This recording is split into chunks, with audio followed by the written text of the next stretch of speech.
တင်မောကြီးကမတော်တဆနစ်မြုပ်နေပြီအပေါ်ကလိုမျိုး live boat အသက်ကလေးအသုံးပြုပြီးတော့တောင်မှရေထဲကိုဆင်းပြေးချိန်မရလိုက်ဘူးတင်မောကြီးနဲ့အတူတူပါသွားမှာဆိုလို့ရေထဲကိုဒီတိုင်းပဲခုန်ချလိုက်ရတယ်အဲ့ဒီလိုအနေထားမျိုးမှာကျွန်တော်တို့ရဲ့အသက်ကိုဘယ်အရာကကယ်မှာလဲအဖြေကတော့ဒီအလုံးကြီးတွေထဲမှာရှိနေတဲ့ life raft လို့ခေါ်တဲ့လေထိုးလှေတွေပါပဲတင်မောကြီးနဲ့ဒီလိုမျိုးတွဲပြီးတော့ခြိထားတဲ့ life raft တွေကဘယ်လိုမျိုးအသက်ကယ်မှာပါလဲဒီလိုမျိုးအပေါ်ကနေခပတ်ကြိုးနဲ့ဖမ်းပြီးတော့ခြိထားတဲ့အတွက်ဒီအလုံးတွေကတင်မောကြီးနစ်တဲ့ခါမှာလိုက်ပြီးတော့နစ်သွားမှာဖြစ်ပါတယ်အဲကိုလိုက်နစ်သွားပြီးတော့ရေအနက်တစ်ခု1မီတာခွဲကနေ4မီတာဝန်းကျင်ကြားလောက်ကိုရောက်တဲ့အခါမှာဒီ hydrostatic release unit HRU လို့ခေါ်တဲ့ရေဖိအားနဲ့အလုပ်လုပ်တဲ့ပစ္စည်းရဲ့အထဲထဲမှာရှိနေတဲ့ဓာတ်လေးကသူ့ကိုဒီလိုမျိုးအပေါ်ကနေဖမ်းထားတဲ့ lock pin ကရေဖိအားကြောင့်အပေါ်ကိုမြောက်တဲ့လွတ်ထွက်သွားမှာဖြစ်ပြီးတော့ဓာတ်ကနေပြီးတော့ရှေ့ကို spring အားနဲ့တွန်းထွက်သွားပြီးတော့ဒီကြိုးလေးကိုတောက်ခနဲသွားဖြတ်မှာဖြစ်ပါတယ်ဒီကြိုးလေးပြတ်သွားတဲ့အတွက်အပေါ်ကဖမ်းထားတဲ့ခပတ်ကြိုးလည်းလွတ်သွားမှာဖြစ်ပြီးတော့ဒီအလုံးကြီးလည်းအပေါ်ကိုတက်သွားမှာဖြစ်ပါတယ်အဲ့ဒီအချိန်မှာဒီကြိုးကပြတ်ထွက်သွားပြီဖြစ်ပေမဲ့ဒီ link နဲ့ချိတ်ထားတဲ့ဒီ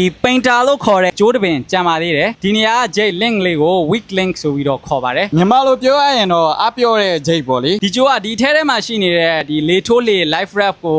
ထိုးပေးမယ်လေအိုးရဲ့ဘားနဲ့ချိတ်ထားတာပါခုနကဒီခပတ်ကြိုးပြုတ်ထွက်သွားတဲ့အချိန်မှာဒီအလုံးရအပေါ်ကိုမြောက်တက်သွားပါတယ်အဲ့ဒီလိုမြောက်တက်သွားတဲ့အတွက်ဒီထဲထဲမှာရှိနေတဲ့ဒီကြိုးကလည်းအရှည်ဆုံးအနေထားအထိဆန့်ထွက်သွားပါတယ်အဲ့လိုအရှည်ဆုံးအနေထားဖြစ်သွားတဲ့အချိန်မှာအဲ့ဒီလေအိုးရဲ့ဘားကိုစောင့်ဆွဲလိုက်တယ်လို့ဖြစ်ပြီးတော့ဒီ life raft ကြီးကလည်းအပွင့်အနေထားရောက်သွားမှာဖြစ်ပါတယ်အဲ့ဒီ life raft ထဲကိုလေဝင်သွားပြီးတော့ပွင့်သွားတဲ့အချိန်မှာသူ့ကိုရေကပင့်တင်ထားတဲ့ရေပင့်အားတအားများသွားပြီးတော့ weak link လို့ခေါ်တဲ့ Jade ကလေးကလည်းအလိုလျောက်ပြတ်ထွက်သွားမှာဖြစ်ပါတယ်အဲ့ဒီအနေထားမှာတော့ဒီ life raft ကတင်မောကြီးကနေလုံးဝလွတ်မြောက်သွားပြီဖြစ်ပါတယ်အဲ့ဒီလိုမျိုးတင်မောကြီးကနေလုံးဝလွတ်ထွက်သွားပြီးတော့ရေပေါ်ပေါ်လာတဲ့အခါမှာဒီ life raft ကလိုပုံစံမျိုးလူဝင်လို့ရတဲ့ပက်လက်အနေထားမဟုတ်ပဲနဲ့ဖြောင်းမြန်မှောက်ခုံကြီးဖြစ်နေနိုင်ပါတယ်ဒါက life raft ရဲ့ symbol သင်္ကေတဖြစ်ပါတယ် 14P ဆိုတာကလူ14ယောက်ဆန့်တာကိုပြောတာပါအမြောက်နှစ်ဆိုတာကတော့ဒီနားမှာကျွန်တော်တို့ life raft နှစ်ခုရှိတယ်လို့ပြောချင်တာပါတကယ်လို့ခုနပြောသလိုမျိုး life raft ကြီးကမှောက်ခုံဖြစ်နေခဲ့မယ်ဆိုလို့ရှင်တော့လူကခြေတက်နင်းလို့ရတဲ့နေရာကိုနင်းကျိုးကိုဆွဲခန်းထားကိုနောက်ပြန်လှဲချပြီးတော့ဒီ life raft ကို